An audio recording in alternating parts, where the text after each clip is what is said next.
To print any Excel document, first select the section which you need to print it on a single page. Then go to File, click on Print.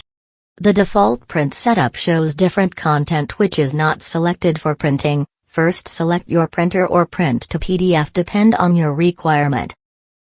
Then under the settings, click on Print Selection. This is mean I want to print only the selected area. Then select the page orientation, landscape or portrait. Select the page size, A4 or A3, or other paper size depend on the printing requirement. Select the page margin. There are few margin setup you can use directly, and also you can create your custom margin to fit with your printing requirement.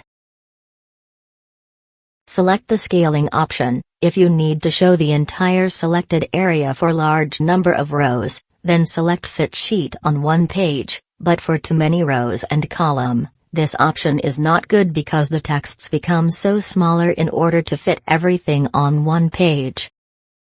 If you want to show the entire column within the selected area, then select Fit All Column on one page. This option print all column on one page, but if the sheet has too many rows, then the selected area printed on two pages but the texts are clear to read.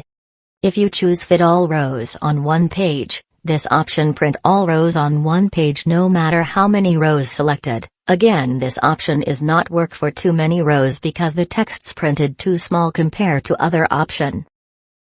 After all settings has been done, click on Print. Because the printer type is a Microsoft to PDF, then the output file is a PDF file.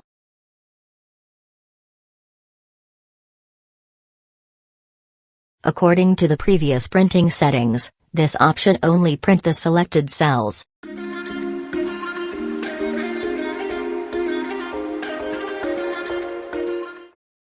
Sometimes you may need to set the page break before printing.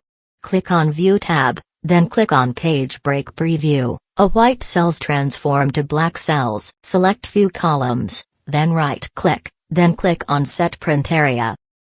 Depend on the number of selected columns, a white area between blue lines appear. To add more pages, just drag the blue lines vertically or horizontally. Anything within the blue lines printing on a single page. Any selected area inside two white areas separated by blue lines will be printed on two or more pages.